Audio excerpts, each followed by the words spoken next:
ನಾ ಡಾಕ್ಟರ್ ಗಲಗಲಿ ಅಂದರೆ ಶ್ರೀಕಾಂತ್ ಗಲಗಲಿ. ನಾ ಬದಾಮಿ ಒಳಗೆ ನಾನು BAMS ಮುಗಿಸೀನಿ.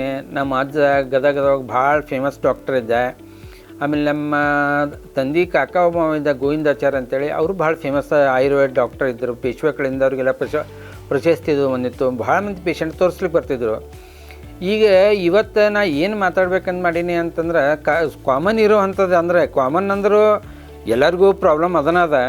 ಈ ಜಾಯಿಂಟ್ ಪೇನ್ಸು, ಈಗ ಮೊಳಕಾಲು ನೋವು, ಆಮೇಲೆ ಆ್ಯಂಕಲ್ಸ್ ನೋವು, ಆಮೇಲೆ ಸ್ಪಾಂಡಿಲೈಟಿಸು, ಬೆನ್ನು ನೋವು, ಆಮೇಲೆ ಇವು ಬಟ್ಟೆ ನೋವು, ಇವಕ್ಕೆಲ್ಲದಕ್ಕೂ ನಾ ಔಷಧಿ ಇಷ್ಟು ಚಲೋ ಕೊಡ್ತೀನಿ.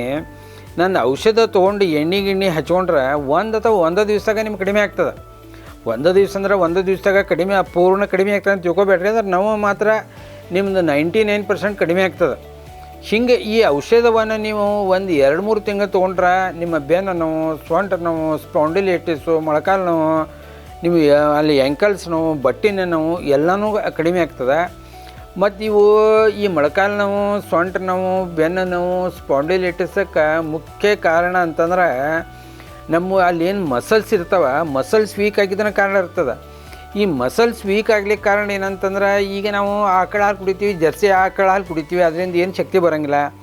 ಜರ್ಸಿ ಆಕಳ ತುಪ್ಪ ತಿಂತೀವಿ, ಅದರಿಂದ ಏನು ಶಕ್ತಿ ಬರೋದಿಲ್ಲ. ಈಗೇನು ಪಲ್ಯಕಾಯಿ ಒಳಗೆ ಹೈಬ್ರಿಡ್ ಏನು ತಿಂತೀವಿ, ಅದರಿಂದ ಇದು ಆಗೋದಿಲ್ಲ.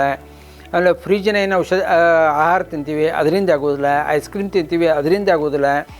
ಹಿಂಗೆ ಇದರಿಂದ ನಮ್ದು ಏನು ಈ ಮಸಲ್ಸ್ ಎಲ್ಲ ವೀಕ್ ಆಗಿರ್ತಾವೆ, ಆ ಮಸಲ್ಸಕ್ಕೆ ಸ್ಟ್ರೆಂಗ್ತ್ ಕೊಟ್ಟು ನಿಮ್ಗೆ ಎಲ್ಲ ಈ ಪ್ರಾಬ್ಲಮ್ನು ಕಡಿಮೆ ಮಾಡ್ತೀನಿ ಅಂಥೇಳಿ ನನಗೆ ಗ್ಯಾರಂಟಿ ಇದೆ. ಈ ಭಾಳ ಮಂದಿ ನನ್ನ ಕಡೆ ಔಷಧ ತೊಗೊಂಡಾರೆ. ಇಷ್ಟು ಮಂದಿ ಔಷಧಕ್ಕೆ ಬರ್ತಾರೆ, ಔಷಧಕ್ಕೆ ಬಂದವ್ರು ಎಲ್ಲರೂ ಚಲೋ ಅದನ್ನಂತ ಹೇಳ್ತಾರೆ. ಎಸ್ಪೆಷಲಿ ಮೊಳಕಾಲು ನೋವು, ಸೊಂಟ ನೋವು, ಈ ಹಿಪ್ಸ್ ನೋವು, ಹಿಪ್ಸ್ ಅಂದರೆ ಇದೇನಂತಾರೆ, ಈ ಹಿಪ್ಸ್ ನೋವು, ಆಮೇಲೆ ಇದು ಸ್ಪಾಂಡಿಲೈಟಿಸ್, ಇದಕ್ಕಂತೂ A1 ಔಷಧ ಅದ ನಂದು. ಇದನ್ನು ಬಿಟ್ಟು ನಾವು ಡಯಾಬಿಟೀಸಕ್ಕೆ ಔಷಧ ಕೊಡ್ತೀವಿ. ಅಂದರೆ ಡಯಾಬಿಟೀಸ್ ಅಂತೂ 100% ಕಡಿಮೆ ಆಗ್ತದೆ. ಆಮೇಲೆ ಹಾರ್ಟ್ ಪೇಷಂಟ್ಗೆ ಔಷಧ ಕೊಡ್ತೀವಿ, ಅವ್ರಿಗೂ ಆರಾಮಾಗ್ತದೆ. BP ಗಂತೂ 100ಕ್ಕೆ 100 ಔಷಧ ಕೊಡ್ತೀವಿ, ಭಾಳ ಚಲೋ ಆಗ್ತದೆ ಅವ್ರಿಗೆ. ಎಸಿಡಿಟಿ, ಗ್ಯಾಸು, ಆಮೇಲೆ ಈ ಹುಡುಗರು ಮೆಮ್ರಿ ಪವರ್ಗೆ, ಹೆಣ್ಮಕ್ಳು ಬೆಳೆ ಸರ್ಗ, ಆಮೇಲೆ ಕೆಂಪದೇನು ಹೋಗ್ತದೆ ಅದ್ರ ಸಲುವಾಗಿ, ಅವ್ರಿಗೇನು ಫೈಬ್ರಾಯ್ಡ್ ಆಗ್ತಿರ್ತದೆ ಅದನ್ನು ಕಡಿಮೆ ಮಾಡಲಿಕ್ಕೆ, ಅವ್ರಿಗೇನು ಮತ್ತು ಕ್ಯಾನ್ಸರ್ ಗಿನ್ಸೋದು, ಬ್ರೆಸ್ಟ್ ಕ್ಯಾನ್ಸರ್ ಇದ್ರೆ ಅದಕ್ಕೂ ಭಾಳ ಅಂದ್ರೆ ಭಾಳ ಚಲೋ ಔಷಧ ಕೊಡ್ತೀವಿ ನಾವು. ಅವರು ಪಥ್ಯ ಮಾಡಬೇಕು. ಅದರ ಸಾಮಾನ್ಯವಾಗಿ ಮೊಸರು, ಆಮೇಲೆ ಬಾಳೆಹಣ್ಣು ತಿನ್ಬೇಡೋದು, ಆಮೇಲೆ ಈ ಇಡ್ಲಿ, ದ್ವಾಸೆ ಇವನ್ನ ಮೇಲಿಂದ ಮೇಲೆ ತಿನ್ಬೇಡೋದು, ಹೊರಗಿನ ಜಂಕ್ ಫುಡ್ಸ್ ಅವನ್ನ ತಿನ್ಲಿಕ್ಕೆ ಹೋಗಬಾರ್ದು.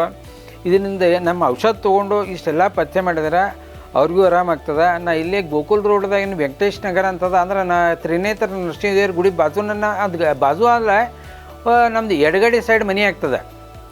ಅಲ್ಲಿ ಮತ್ತು ನಾನು ಫೋನ್ ನಂಬರ್ ಕೊಟ್ಟೀನಿ, ನೀವು ಯಾವಾಗ ಬರ್ತಿದ್ರು ಫೋನ್ ಮಾಡಿ ನನ್ನ ಕಡೆ ಬರ್ಬೋದು.